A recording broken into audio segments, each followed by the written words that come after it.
ये जो मई का महीना गुजरा है, इस मई के महीने में पाकिस्तान ने अपने से कई गुना बड़े दुश्मन भारत पर एक फ़ौजी फतह हासिल की है।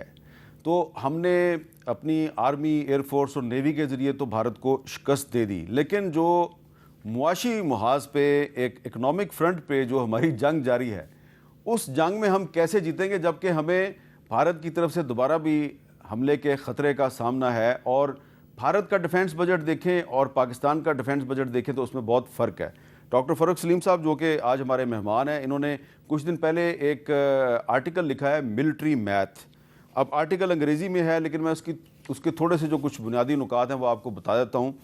ये कह रहे हैं जी, पाकिस्तान का कुल सालाना दिफाई बजट $7.5 अरब है, जबकि भारत का सिर्फ जो राफेल तैयारों का प्रोजेक्ट है ये $16 अरब का है। पाकिस्तान बहरिया को 90 करोड़ डॉलर मुख्तस किए जाते हैं, जबकि भारत के सिर्फ एक एयरक्राफ्ट कैरियर विक्रांत की कीमत $3 अरब है।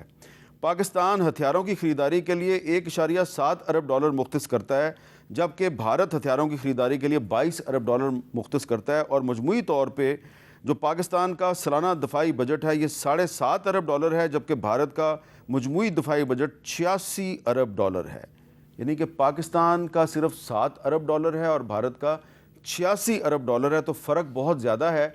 और लेकिन डॉक्टर फ़ारूक सलीम साहब ने अपने आर्टिकल में ये भी लिखा है, अब वो अंग्रेज़ी में है सारी बातें, मैं एक लाइन जो है वो पढ़ के दिखा देता हूँ कि Pakistan innovative military doctrine trumped India's blotted defence budget, Pakistan dynamic military doctrine prevailed over India's wasteful superiority.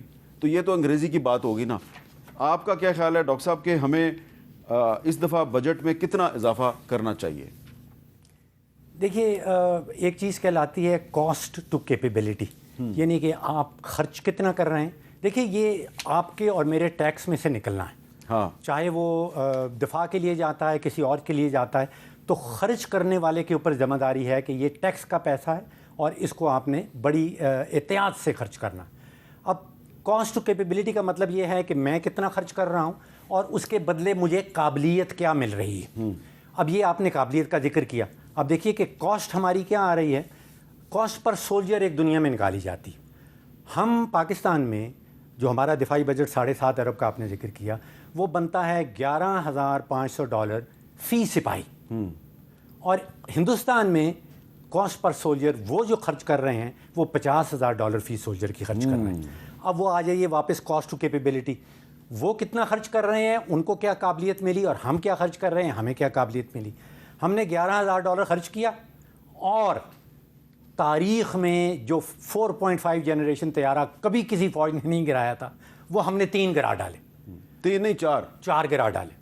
तो अब आप सोचिए कि हमको क्या कॉस्ट कर रही है और हमें उसके बदले कैपेबिलिटी क्या मिल रही है। अब ये देखिए, डिफेंस का बजट जो है वो किसी का ख्याल नहीं होता कि किसी ने कहा मुझे इतना चाहिए तो आप उसको उतना दे देंगे। ये एक मैथ का सवाल बनता है। और मैथ का सवाल ऐसे बनता है कि आपका बजट कितना है अपने मुल्क का, आपके बॉर्डर्स की लेंथ कितनी है, जो आपका मुखालिफ है उसका डिफेंस का बजट कितना है, वो कितनी बड़ी थ्रेट है।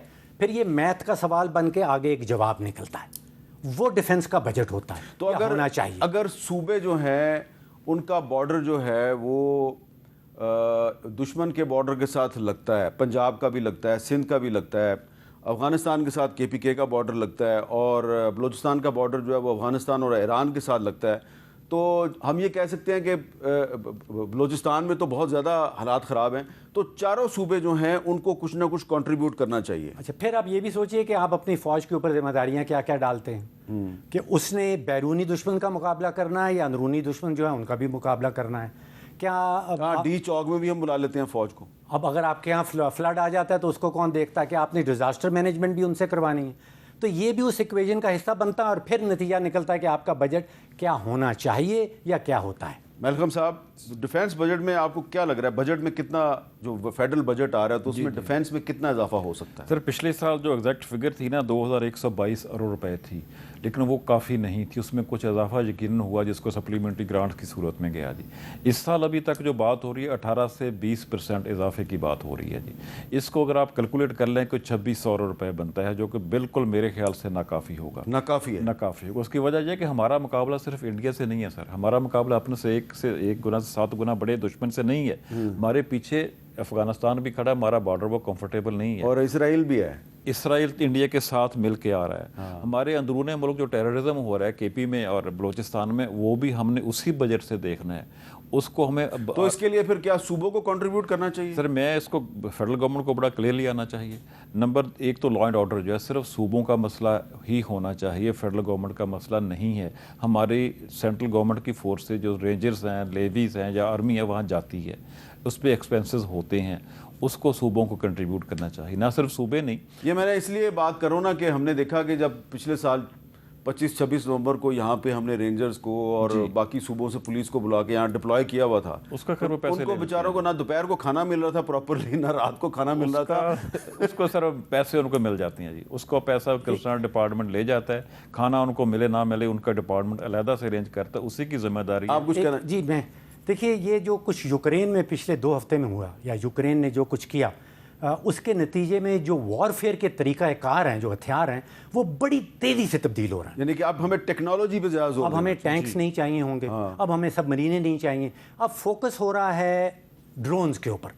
ड्रोन्स के ऊपर एक कहलाता है डायरेक्टेड एनर्जी, यानी कि आपने लेज़र मारना है, तो अब हमें टैंकों के ऊपर पैसा खर्च करना पड़ेगा ना। नहीं, उसके ऊपर तो देखिए, जो अगर आपके ऊपर एक ड्रोन हमला होता है और आप यहाँ से एक मिसाइल फेंकते हैं, तो मिसाइल आपका लगता है $1.5-2 लाख का। ये डायरेक्टेड एनर्जी जो है, जो लेज़र बीम है, वो $5 की है। तो ये तो हमें ये फ़ौज को सोचना होगा कि उन्होंने फ्यूचर में जो प्रोक्योरमेंट करनी है, जो नए हथियार ख़रीदने हैं, वो ऐसे ख़रीदने हैं कि जिनके ऊपर पैसे भी कम लगें और उनका नुकसान भी हम ज़्यादा कर सकें। राना एहसान अफजल साहब, आप का क्या ख्याल है कि सबका ये ख्याल है कि बजट में इजाफा होना चाहिए, लेकिन फेडरल गवर्नमेंट की तो डॉक्टर फ़ारूक सलीम साहब के बकौल इतनी कैपेसिटी नहीं है, तो क्या सूबों को कंट्रीब्यूट करना चाहिए डिफेंस बजट में?